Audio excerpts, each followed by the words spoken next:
Hi everyone, welcome back. So in this particular video, we'll be understanding another amazing concept inside loop called nested for loop. So we have seen like how for loop works, and we have seen some example of this particular for loops. So now in this particular video, we'll be discussing about this particular nested for loops. So nested concept, I think you have already learned in that particular conditional statement. I used like if else condition inside if else condition, right? So similar wise, we can also use loop. That means loop inside a loop.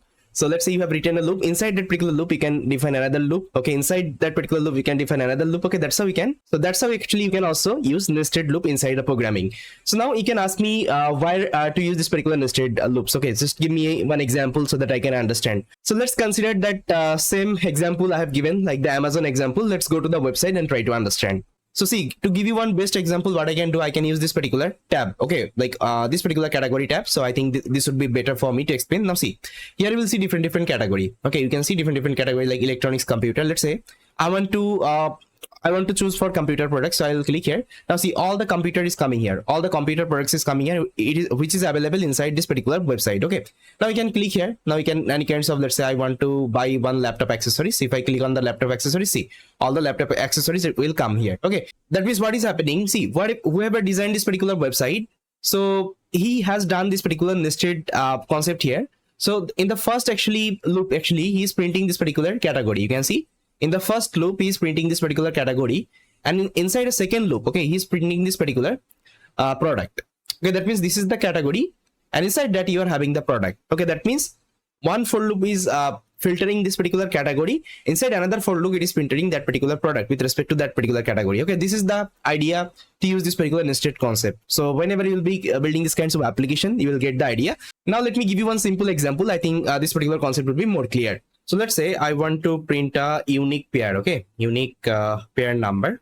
So for this, you can write this particular code. So for I in range, so let's say I want to start from 1 and it will go till 4. So I'll take 5.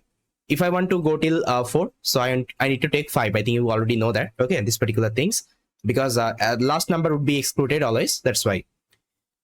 Now inside that, I'm going to define another for loop. So I'll just name it as J in range. Okay, J in the range. Again, I'm going to write 1 to 4. Okay, 1 to 4. So now inside that, I'll just print this particular I and J. Okay, see here what I have done. I have taken a for loop. First of all, inside that I have taken another for loop, and the variable actually I'm taking in this particular for loop, it is I, and inside another variable I'm taking, which is nothing but J. So whenever you are defining nested loops, so you don't need to take the same variable. It is recommended. No need to take the same variable. If you're taking the same variable, again, it will create an issue. So always try to take a different variable name. So here I have taken I. That's why in this particular for loop, I have taken J. Okay. You can take any other name also. It's completely fine, but try to take a different name. Okay. In the both places. Now see, if I print this particular program, see, this is the unique pair of number I'm getting. I'm getting 1, 1, 1, 2, 1, 3, 1, 4, 2, 1, 2, 2, 2, 3, 2, 4. Okay. And so on. This is the unique pair number. So how this particular program is working, if you don't understand, so let me tell you how this particular programming is working. So let me copy this particular program and let me go back to that particular Python tutor website and try to understand how this particular program is working. So I'm inside this particular website. Now here I'm going to paste this particular code and I'll just visualize this particular execution. And now you can see, let me zoom this particular screen a little bit. Yeah. Okay, fine. Now see, this is the first execution of my program from the first line. So first of all, this particular for loop will execute. Okay. And initially this particular I value would be 1, because you can see it is starting from 1 to 5. That means 1 to 4, right? Initially this particular I will contain 1. So let me show you. So if I go to the next, you'll see that I is equal to 1. Okay. And now it has entered inside this particular for loop and the second for loop has started. You can see the second for loop has started, and this particular for loop, this particular J value would be 1 again, because you can see again it is starting from 1 to 5. Now if I go to the next again, you'll see that J is equal to 1. Okay, now inside what I'm printing I and J. Now what is the I value? I value is 1. J value is also 1. So it will print 1 and 1. So let me show you. See, it will print 1 and 1. Okay, in the console. Now again, you can see instead of going inside this particular for loop, that means in the first for loop, it is coming in the second for loop. That means it is running that particular nested loop. Okay, nested for loop. So this is the concept of this particular nested loops. Like instead of running the first for loop, first of all, it will complete the inside for loop. That means the second for loop we have defined inside a for loop, then it will redirect to this particular first for loop again. You can see now previously this particular j value is 1. Okay, now it will become 2. If I click here, you will see this particular j value will become 2, and again it will print see, I was 1 and j was 2, so it's 1 and 2. Okay, again you can see this particular for loop is running. That means it will run till 4. It will run till 4, then this particular execution will go inside this particular for loop. Okay, this is the idea. So let's try to remember whenever you are defining nested loops, okay, nested for loops, first of all, your first for loop will execute, and inside that, whatever for loop you are executing, this particular for loop will complete. Okay, this particular for loop will complete the condition. Okay, that means let's say the range you have defined 1 to 5. First of all, it will complete 1 to 5. Then again, it will give the control to your previous for loop. Okay, first of all, inside for loop will complete, then it will give the control to the like outside for loop. Okay, this is the idea. Now see again, for j, this particular for loop is running. Now j would be 3 because previously it was 2. Now if I again execute, you'll see that j will become 3. Now if I print this particular statement, you will see that I was 1 and j is 3. That means 1 and 3. Okay, now you can see I will execute this particular program. Now 4. Now see, this particular for loop will break because 4 has been printed and 5 would be excluded. I think you know. Now if I again click on next, now see, this particular control will go outside for loop. Okay, now outside for loop, what was the I value? It was 1. Now it will become 2. Okay, you'll see that it will become 2. Now you can see it will become 2. Now again it will come inside that, inside this particular for loop. Again this particular for loop will run 4 times. Okay, again this particular for loop will run 4 times. You can see that. Now again j is equal to 1, and you can see again it will come here. That means I value was 2 and j value is 1. That means 1 and 2. Again control has come here. Again if I execute, now see, j will become 2 and it will print 2 and 2. Okay, see, that's how it will complete till 4. Okay, it will complete till 4. Then again this control will go back to the outside for loop. Then outside for loop will be 3. Okay, then again it will come inside that and it will again print 4 time. Okay, again print 4 time. See, you can see that 3 1, 3 2, 3 3, 3 4.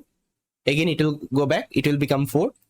Now again it will come here and it will again print 4 1, 4 2, 4 3, 4 4, and see, this particular loop will also break because condition is matched. Now see, program has been executed. Okay, this is the idea. Okay, this is the idea of this particular nested for loops. I think you got it right now. Okay, just try to copy this code and try to go to this particular Python tutor and try to execute. Okay, you'll be able to understand, okay, what is happening. So that means this particular for loop is running at the very first time, and inside whatever for loop you are defining, it will first of all complete, okay, all the iteration. Then again it will get back to the outside for loop. Then again it will complete. Then again it will go to the outside for loop. Then it will complete. Okay, that's how actually this program is running. Okay, this is the idea. So now guys, with this particular concept, actually we'll do one small exercise. So the exercise actually we'll be doing. So this is like very famous exercise inside a programming called pattern printing. Okay, I think you know pattern printing, different pattern we can print.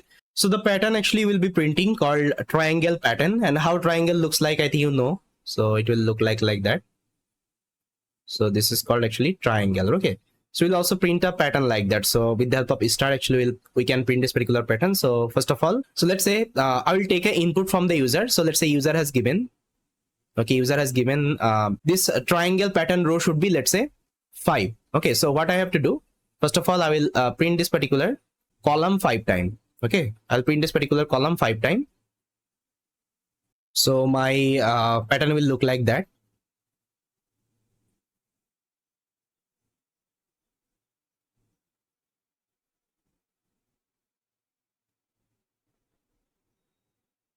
Okay, so you can see in the row side also it will become 5, okay, at the end, and this is the column side. Okay, so this side also 5, this side also 5. Okay, and if you just see this particular pattern, it's a triangle pattern. Okay, it's a triangle pattern. Okay, so we'll be writing this particular program to print this particular pattern. And if you search on Google, actually, so let me clear the board. See, if you search on Google like pattern printing in Python, you will see different patterns are available. Like, see, different patterns are available. So see, this is the triangle pattern. We also call it as half pyramid. Okay, you can see this is the half pyramid and this is the full pyramid. Okay, so we'll be printing this particular pattern, and you can also print this particular inverted half pyramid. You can also print full pyramid. So you can try these at the example by yourself. You can explore over the internet. You will be able to write this particular program. It's very easy. So let's try to see how we can print this particular pattern. So I'll go back to my code editor, and here I can write exercise So here, first of all, I will take an input from the user, like user will pass like how many row they want to print for this particular pattern. So I'll just write row is equal to input. Okay, input. So here I'll just write enter number of rows, and I'll convert this particular input to the integer.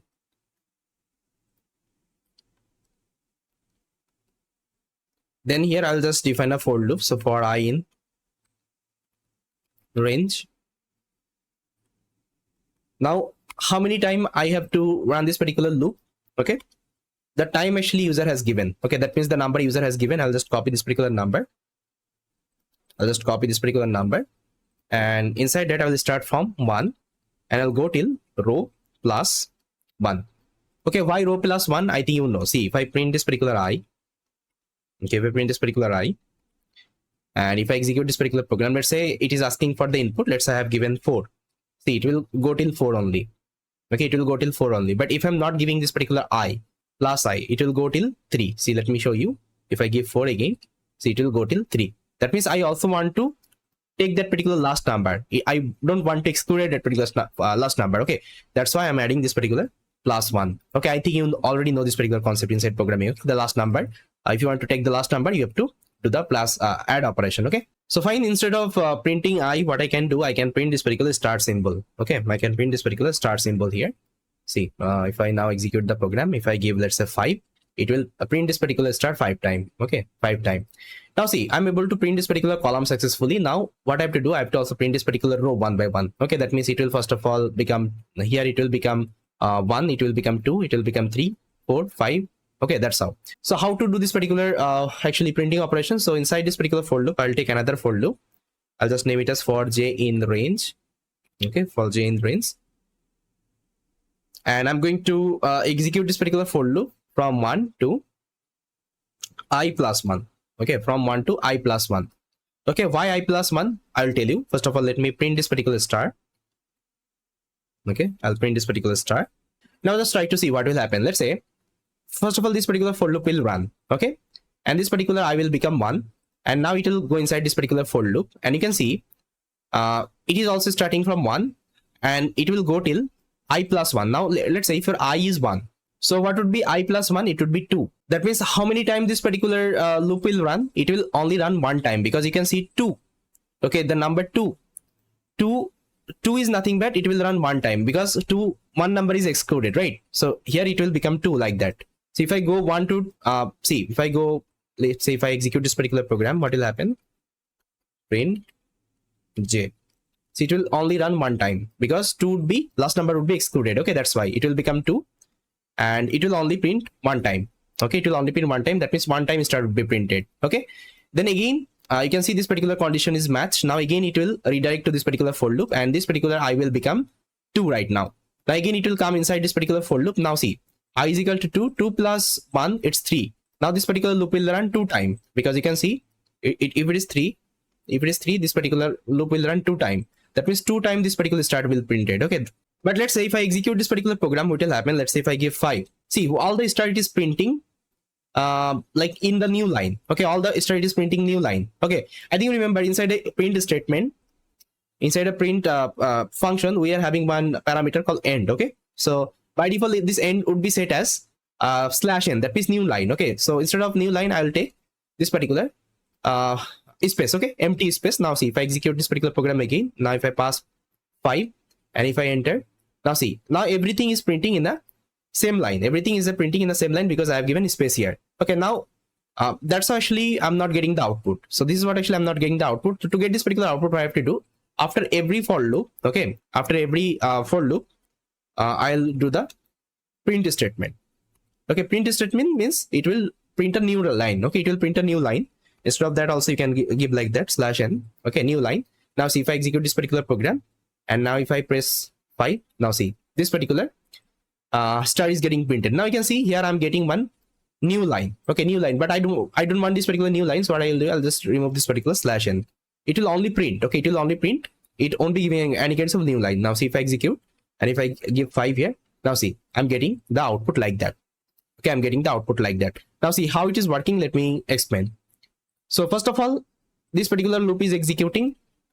This particular value is 1. So it is coming here.